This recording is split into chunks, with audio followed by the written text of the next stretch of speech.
Regulasi rokok elektrik minta dispesialkan. Mau dinamai apa?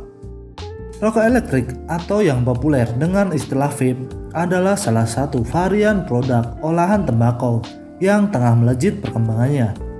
Jumlah konsumennya semakin meningkat dari tahun ke tahun.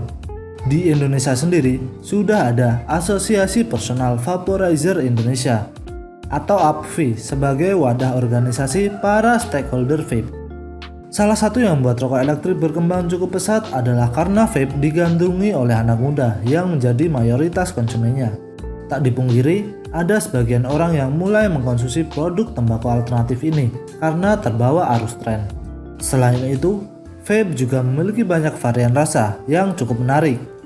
Maka cukup mampu menggugah hasrat publik termasuk perokok untuk ikut mencicipi.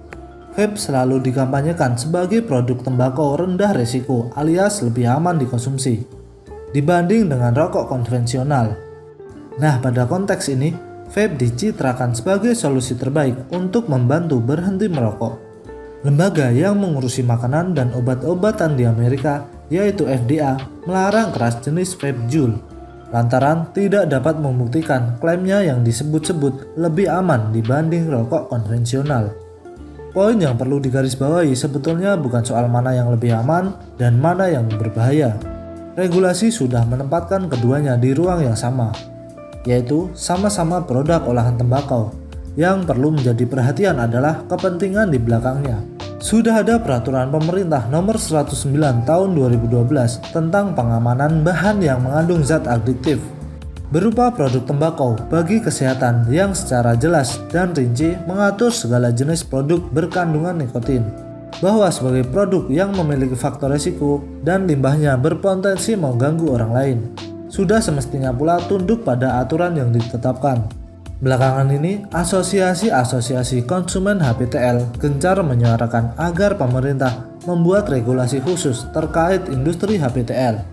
Alasannya adalah melindungi konsumen dan pelaku usaha rokok elektrik, seolah menyerahkan diri agar diregulasi oleh negara. Regulasi khusus rokok elektrik memang didorong dengan dalih memberi kepastian informasi bagi konsumen. Terlihat upaya dari beberapa pihak yang ingin menonjolkan narasi bahwa kandungan tembakau yang dipanaskan lebih aman.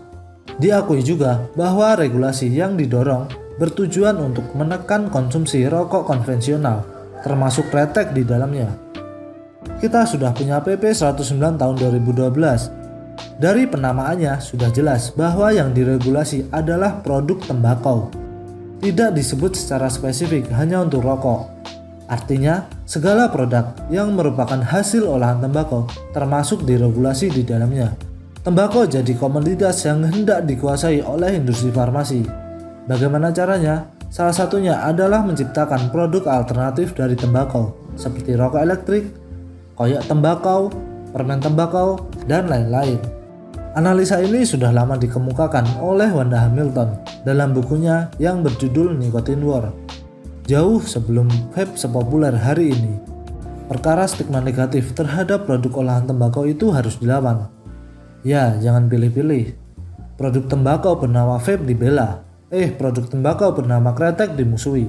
Maka semakin ketara motif bisnis yang melatari keributan ini. Kalau memang rokok elektrik di Indonesia butuh dukungan regulasi, saya sepakat. Pertumbuhan tren konsumsi vape itu satu hal, dan upaya membunuh kretek adalah hal yang lain. Kalau orientasinya hanya untuk membunuh kretek, saya yakin akan menimbulkan perlawanan. Konsumen produk HPTL dan kretek justru harus bersatu melawan segala stigma negatif yang melekat pada konsumen produk tembakau. Konsumen tembakau harus sama-sama menolak segala narasi kesehatan yang jelas-jelas mengharamkan nikotin. Jangan malah menumpang isu kesehatan untuk kemudian merebut pasar perokok.